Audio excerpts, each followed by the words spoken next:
How's this for a vlogging rig? New gear, we love a bit of new gear.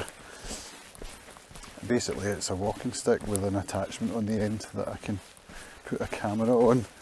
So it might birrel round about, that's something I've noticed it's doing, so I'm trying not to. Anyway, Hill of Beans, awesome place.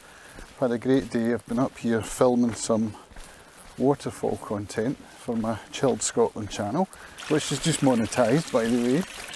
So I'm putting out kind of white noise content, I guess you might call it, for studying, for sleeping, for working at home, whatever. Just the sound of waterfall recorded on my H3VR, which is a surround sound recorder, so that you get, well, surround, and then mix it down to stereo. So we'll see how it does. It's a bit of a concern because the main content that does well on that channel is my Glasgow city walks. But I can't get to Glasgow every week, and I live on Arran, so you know, I want to make what I can make. Here's an idea of the kind of thing, just walking past a waterfall. So I filmed another one last week, fired that up, so just keep that going. I love the sound is beautiful. It's such a, it's one of my dreams, one of my favourite things is the sound of water. To sit by the sound of running water and read a book, it's just the best thing ever. So you could actually put on like a good pair of headphones, get a book. And speaking of that, I've been taking my son Hamish to chess club on a Tuesday morning, and he's really enjoying it actually. So I sit with him in the cafe at the Douglas Hotel and read a book, and I've noticed of late that it's starting to get a wee bit busier. We're getting into tourist season, Easter's coming up, and I find it difficult to read with the sounds of conversation around me because it's hard not to tune in, you know. So I got myself another pair of noise cancelling headphones because I did have the Sony XM4s. Freya took them, my daughter. And then I got the Sony XM4 in-ears because I wanted something for hiking and cutting the grass.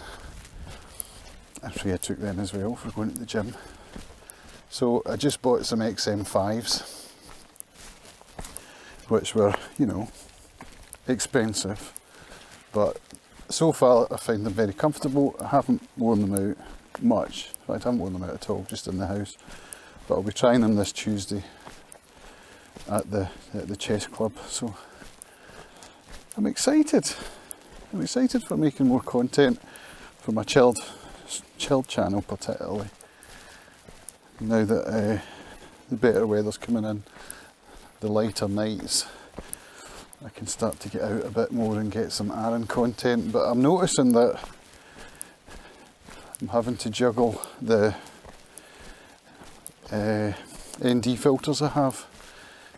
I'm using one right now, and it's an essential bit of kit if you're filming outdoors in bright sunlight. You just there's no way around it.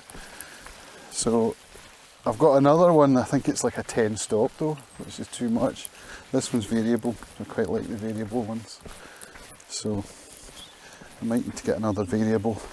And of course there's the stepping rings, because all the lenses have got different sized threads on them. So it's like step up rings required as well. Not much else to say, this is me just trying out this vlogging rig really, just to see how it works. And I noticed that my Tascam digital recorder, this one here, the SD card in it is gubbed, so I've plugged the mic straight into the camera just to see if that works. It seems to be working, so yay. Check out this view, by the way. This is up the Hill of Beans, and you can see that the ND filter's struggling there because of the bright sunlight. That's what I was talking about. But it's such a beautiful place, and this is where I've just come from. So I like to walk all the way to the end and back, which comes in at 6.5 kilometres. if I do the full walk.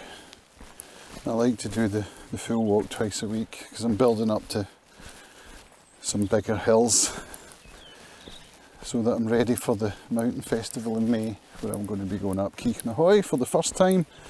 I was talking with a friend of mine yesterday who used to work at the mountain rescue, and he was telling me that it's a bit of a steep climb to get up there, and there's one bit that's quite interesting.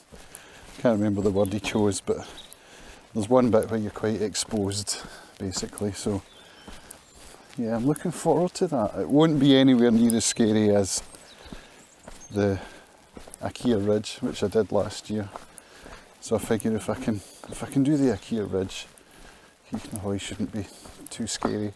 And once I've done it once with the guide in a group, then I'll be well set to have another go and maybe do it in the other direction. I'm not actually sure which direction we're going for the festival. I think it's over Keignahoy first, going up it, and then down Goatfell. So my pal was saying that it's a bit easier going the other way in some respects because you can see the path as you're coming down Keignahoy, but you can't see it as you're going up. So there's a lot of picking your way over boulders and it can be a bit scrambly, Ken. Anyway, that's me. It's been a beautiful Sunday. I hope you're all having a good weekend, enjoying the weather if you've got it. And if not, enjoying life in any way you can. Sobriety rocks, my friends. Sobriety rocks.